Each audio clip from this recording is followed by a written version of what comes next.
Hello listeners everywhere. Welcome to the Archive of Audio Antiquities, a voyage into the vaults of wonders on the wireless. In a moment, Simon Exton and Ken Moss will be here to speak to you. Hello boys and girls, and a very warm welcome back to the Archive of Audio Antiquities. Thank you for paying a visit. My name's Ken Moss. I'm Simon Exton. This time it's the first of two trips into Cyberman territory. And we begin with the 10th Planet, William Hartnell's final adventure as Doctor Who.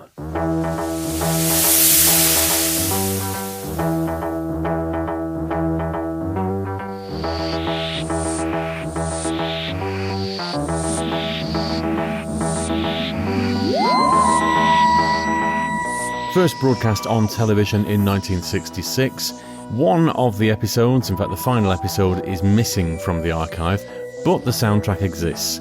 This was first released by the BBC on CD in 2004, narrated by Annika Wills. And the blurb said, "The year is 1986, and at the South Pole, the crew of the Snowcap base have detected a new planet on their radar.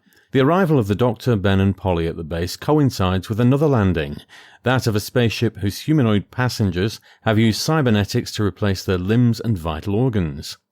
The new arrival in the solar system is in fact a 10th planet, and Earth's twin. Its return has brought with it the emotionless Cybermen, their sole aim to ensure the survival of their race.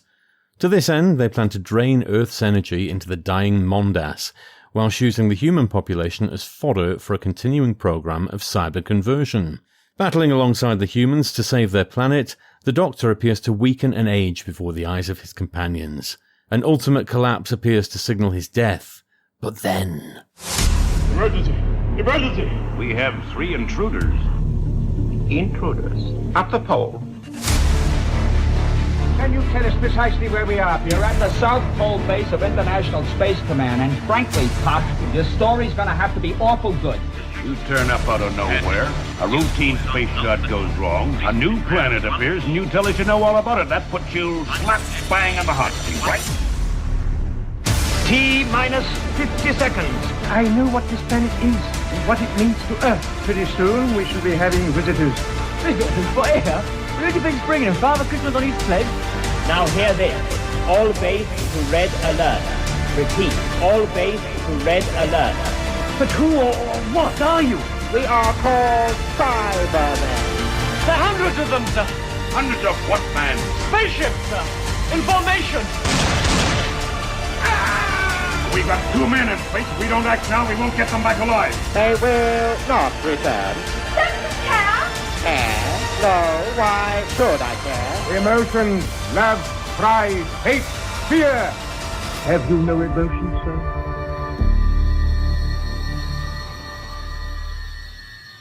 Spoiler kids, he dies. Dr. Exton, what can we say about this? Hopefully quite a bit, or it's going to be a very dull podcast. It is. The 10th Planet is kind of a mixed bag of things, because it's the start of absolutely brilliant stuff, but in and of itself, it's not actually that brilliant. Nope, have to concur. Now, we have covered 10th Planet before for our television podcast, The Exton Moss Experiment, and we've watched the surviving 3 episodes and an animated reconstruction of episode 4. You'd think we wouldn't have a lot to say about it after all that, but listening to the audio-only version, it's a different experience. I actually get a lot more out of it on audio than I do on video to an extent. I think it's a different experience, and Annika Wills' voice is absolutely gorgeous. She really makes it come alive. And I was particularly struck by that when she was describing the whole Mondas melting sequence from episode 4. And you know fine rightly it won't have looked anything like as good as she's describing on the actual screen. And it doesn't matter, because you can just imagine her description. Just look at Mondas. I can't believe it. All eyes turn to the main screen. Huge fissures are rippling across the surface of Mondas, molten lava erupting from 1,000 volcanoes as the land masses run together like candle wax.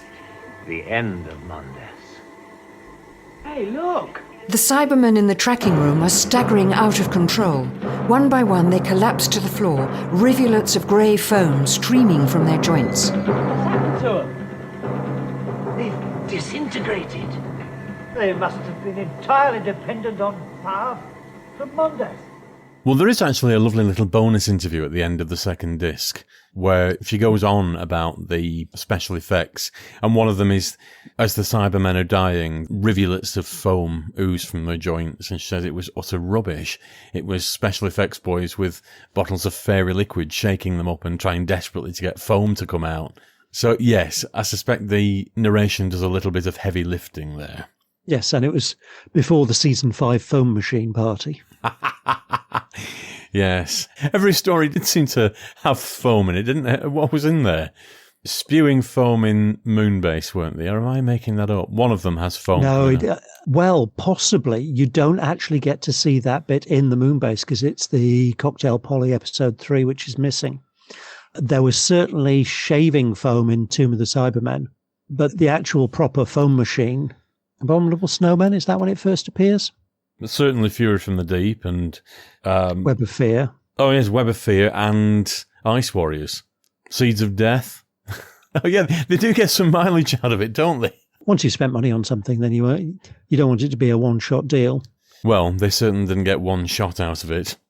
The 10th planet itself, in terms of the TARDIS team, it's Ben and Polly. Ben and Polly being Ben and Polly, they're always going to be a favourite. Now, it's Ben and Polly when they're first doing the learning to adventure thing.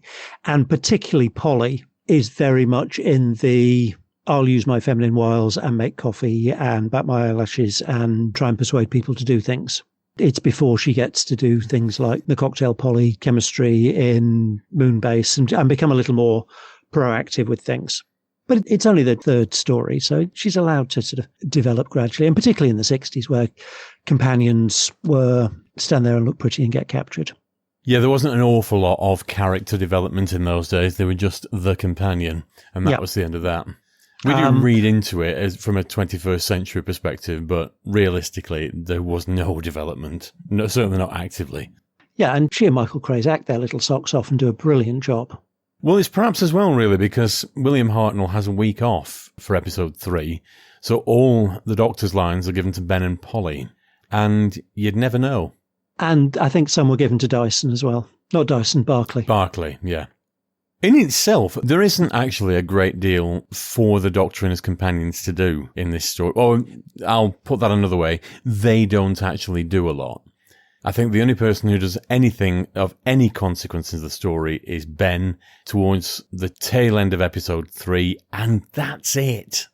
No, it isn't. Ben's the one in episode 2 who blasts down the Cyberman with his own weapon and then feels sorry for it, feels guilty for killing it, goes to Cutler, and Cutler does the whole pull yourself together man thing and nicks the weapon. No, Ben does quite a lot pretty much from the word go. And Polly, not a particularly active performance, but she's got some wonderful lines. That whole facing down the Cybermen in episode 1 that she does just before the love, pride, hate, fear, have you no emotions, sir thing from Hartnell grabbing centre stage.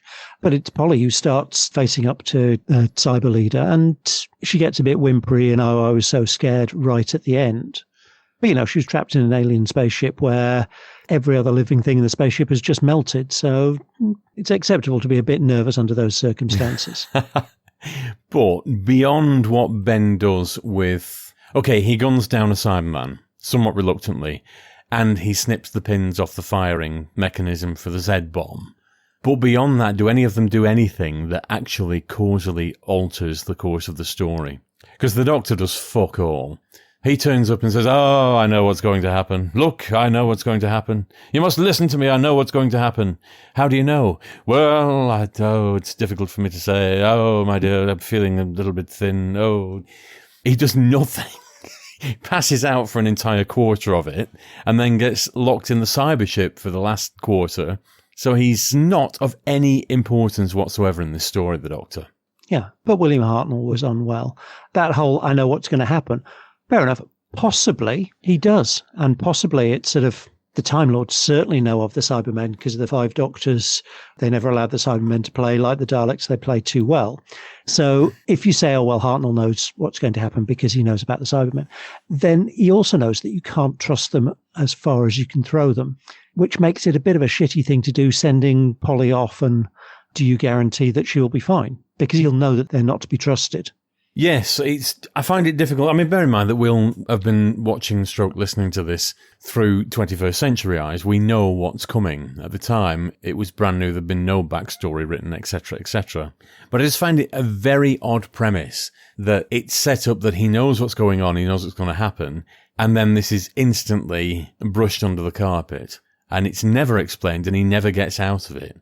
Because in real life, he would have been grilled to fog by General Cutler, and he was given a bit of a dressing down, and then it's all forgotten. Yeah, but I mean, the plot is actually absolutely packed full of plot holes. The biggest one being, Mondas is draining the energy. Okay. How? I mean, the whole Mondas, why does it look exactly like Earth? Even if it originally came from Earth's orbit and was created at the same time, why would it have exactly the same landmasses, continents? And that's just never explained. Polly gets terribly worked up about the fact that something looks like Malaysia. Now, if you were going to see a thing of the globe, then yes, South America, Africa, big things that are very recognizable. Malaysia, I'm no slouch at my travel stuff, and I know where Malaysia is, but I'm not sure I could point it out from its outline. Maybe she'd been to visit. Yes, but you don't necessarily know the topography of something. Even just because you visited. I certainly couldn't identify Malaysia. And she does mention it. And she does it twice. Yes. Yes. Surely that's Malaysia. Please, I knew that was Malaysia. Me, I know this. I'm not going to go for any of the simple stuff. I'm going to go for weird shit.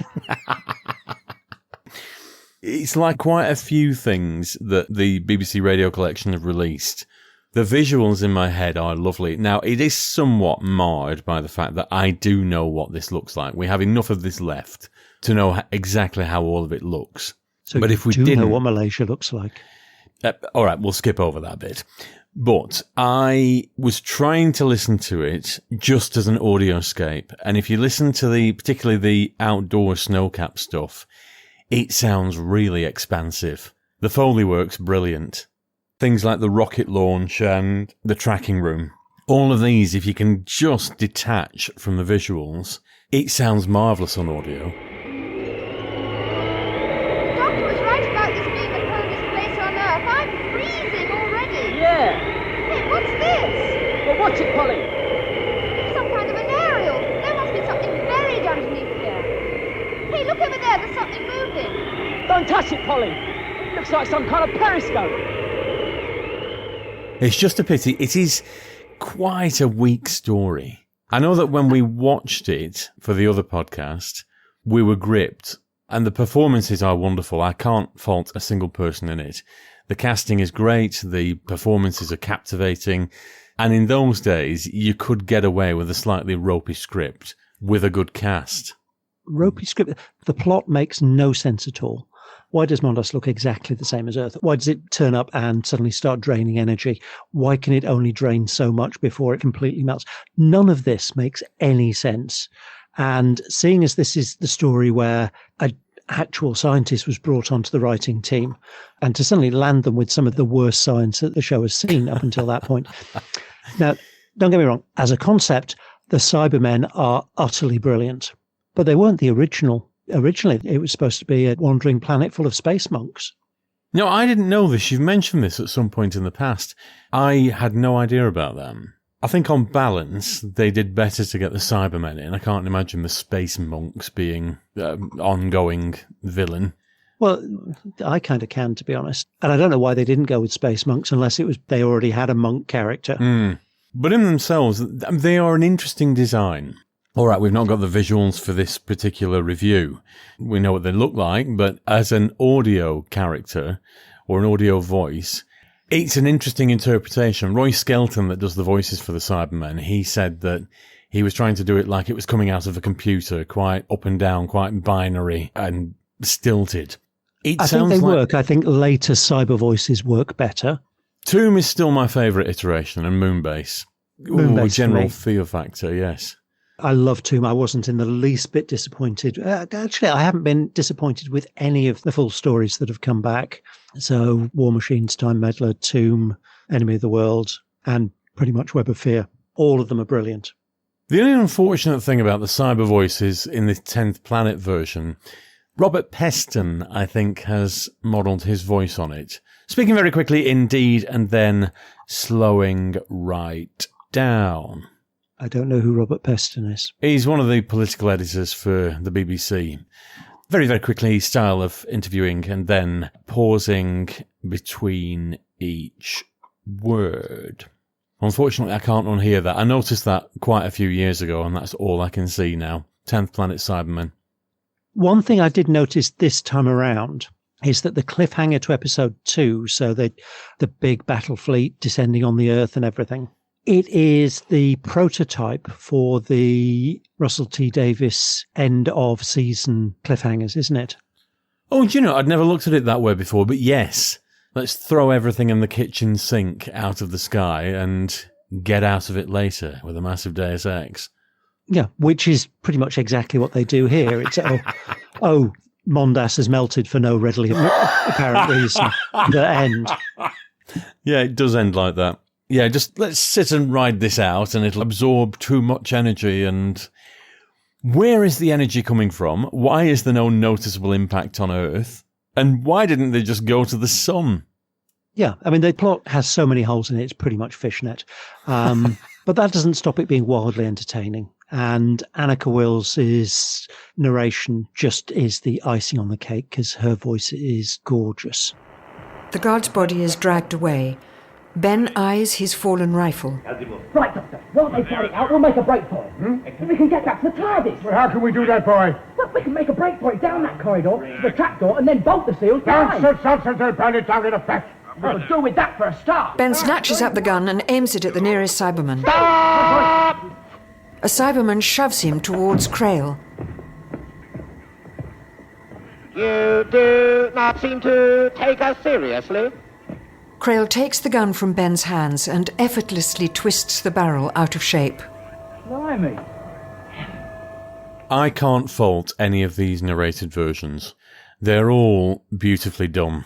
Annika Wills is she my favourite narrator? Ooh, she should be. Some of William Russell's stuff's really nice. But then you've got Peter Purvis doing The Massacre. Which is crying out to be redone. Yeah, because some of the sound on The Massacre there's a lot of bleed through, and I think they've got a better version now of episode 4. Isn't it Randolph? Or? The Randolph tapes, yeah. Again, I'm not entirely sure how much better they are. As I understand, for the majority of episodes, they're not that much of an improvement on the Graham Strong stuff. That was my understanding as well, although I'm really hopeful that The Massacre has a better recording, because it's screaming for it, really. And the other thing is, audio restoration techniques have come on quite a lot since The Massacre was done, because that was the first one they put out, wasn't it? Yeah, 97, 98, I think it was. Oh, it might even have been a couple of years later than that, but yeah, that was the very first official one. So 25 years ago. Strike a light, yes. In my head, it's yesterday. Yes. I remember buying that disc in Waterstones. However, getting back to 10th Planet, this actually came as, I don't know where your version's from, but I got mine in a lovely tin set with The Invasion. It was a Cyberman tin set, which came out the year after the Dalek set. It's a single CD box. How it originally got to me, I don't know. Right, I see. I can't remember the packaging from something 25 years ago. Well, I've still got the tin. It was a Christmas present. I've seen the amount of tat there is in your office. I'm not in the least bit surprised. Should we rate this in earworms? This is the song that never ends. Yes, it goes on and on, my friends. How many out of 10 are we giving the audio version of the 10th Planet? I'm going to go in with 8. It's very entertaining. There are some wonderful performances. Annika Wills' narration is absolutely first class. But the story lets it down. It really doesn't make a great deal of sense. Yeah, I'm going to concur with that. It's an 8 from me. 10th Planet is one of those stories that I really try to love. There are some stories, I mean, just in general, it's not actually very good, but you want to love it. This is one of those. It's William Hartnell's last story. To me, he sounds as fresh as the Doctor as he does in any of the earlier adventures, despite the fact that he was clearly ill off screen. Re-listening to this, I've actually found myself picturing how it would feel as a viewer at the time, because this was the second story of season 4. He only did 2 stories and then regenerated mid-season, which is odd. It never happened again until Peter Davison into Colin Baker. But it was the very first time it happened, and it could have gone belly up at this point. Because I think if William Hartnell was all I'd known, and then we got Patrick Troughton afterwards, brilliant though he is, oh, it's just a wonderful portrayal. It's difficult not to love Patrick Troughton's Second Doctor, but as a viewer at the time, would I have adapted as well as I do now? That is a very difficult question. The thing that made it happen was just how good and engaging the characters of Ben and Polly were. That is true. We've both said on record in the past that Ben and Polly are just a wonderful companion combination. As far as I'm concerned, they should have stuck with it. Much as I love Jamie, who came along very quickly into the Second Doctor's tenure, I think Ben and Polly were real people and a good identifier for a modern audience, but 2, they were just captivating. Both of them. And I would have loved Troughton, Ben and Polly right the way through to Fury from the Deep. I'm with you on that, entirely.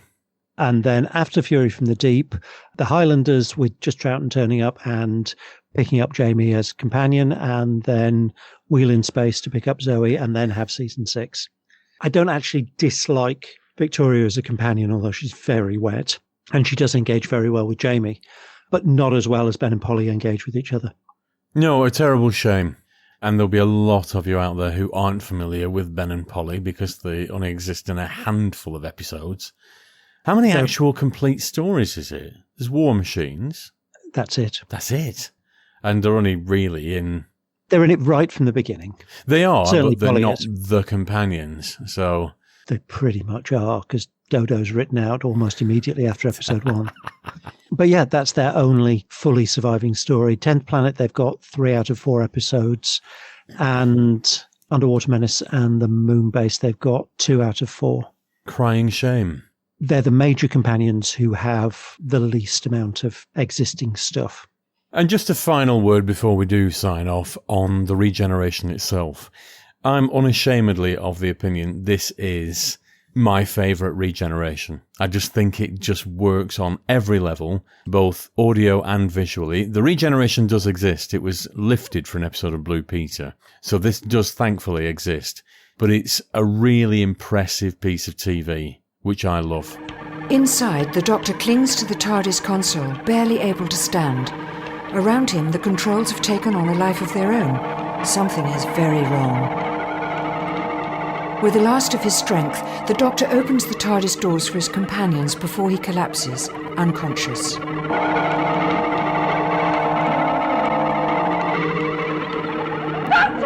Quick, help him! No, leave him. Sprawled on the floor, the Doctor seems close to death. The old man's features are enveloped in a strange pulsing glow, which brightens until he is lost in a dazzling flare.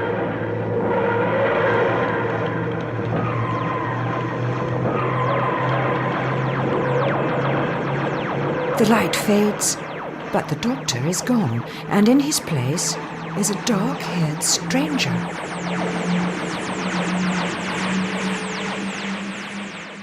I think my favourite regeneration is the Baker to Davison. Really? Yeah. Or Davison to Baker. That whole montage of past companions. Yeah, and indeed the lead up to it, the staggering back to the TARDIS. That is true. Yeah. Oh, I'm torn now. A little more detail than I need, but thank you. And they'll continue singing it forever just because. Well, it's time for a recommendation. It's our podcast of the month.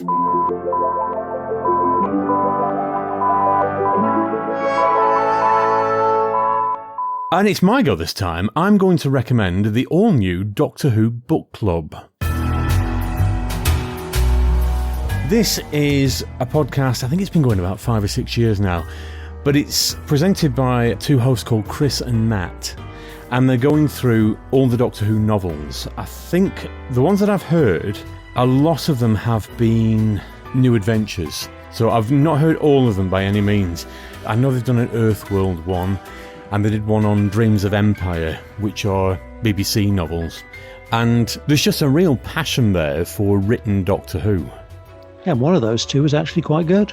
I'm assuming you don't mean Earthworld. I don't. No, I remember Dreams of Empire vividly. I've not read that since it first came out, and that's got to be 20 years ago, comfortably. Possibly a bit longer. I've reread that a couple of times because it's very good. It's Justin Richards, isn't it? It is, yeah. Is that the one with, I want to call him Cabal. Do you mean Kasai? No.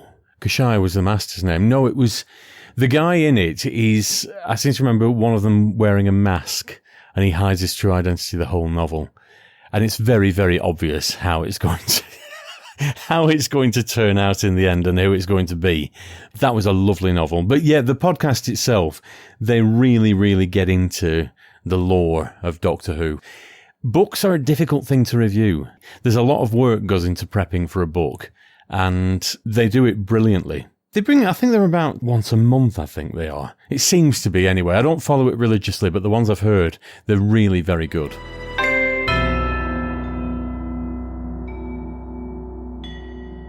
I quite like the novels, so I might give that a go. I used to be. I don't have the time anymore. Plus, ever since the BBC range finished in 2005, they've all been a bit kiddified. They're good, but they're just a little bit teen for me after all that. And I imagine that's the same feeling that people who moved from the Virgin New Adventures to the BBC books felt. Not really, because I read all the Virgin New Adventures as they came out, and then all the BBC stuff. And I was perfectly happy with them until Paul Mars came along. Scarlet Empress and the Blue Angel, I hated them so much, particularly Scarlet Empress. Scarlet Empress I didn't mind, Blue Angel I hated. And then there was Verdigris and all the other stuff. I'm not a fan of Paul Mars' Doctor Who. His audio stuff can be marvellous. Stone to Venice is a wonderful story. It's the weakest of that McGann season. Really? Oh, I think so, yes. Isn't that the one with Minuet in Hell? Yes. Do I need to say more? I liked Minuet in Hell. Yeah, but you like a lot of shit. Should we draw this to a close before we assassinate someone else? I have no problem with assassinating people. We should draw it to a close. Would you like to tell the boys and girls what we're going to be listening to next time? Well, it's the second of our retrospective on the Cybermen. It's the Big Finish audio spare parts. So particularly focusing on the Mondasian Cybermen. Yes, and this one serves as both a sequel and prequel to the 10th Planet. I've not heard this in a long time, actually, but it is a bloody good one. Spoilers. I'm not sure saying something is good is a spoiler. Saying why it's good can be a spoiler. Oh, well, I won't ruin it for the boys and girls at home. If you'd like to listen along and download, it is about £3 off the Big Finish website. But until then, thank you very much for staying the course with us, but we'll be back soon with spare parts. Ta-ta. Bye now. The archive of audio antiquities featured Simon Exton and Ken Moss, and the announcer was Jenny at Blue Box 99. All featured soundtracks are the property of their respective producers, and no infringement of copyright is intended. Title music was by Edward White, and the programme was produced by Maverick Productions. For more information, please visit maverickproductionsuk.blogspot.com or find us on social media.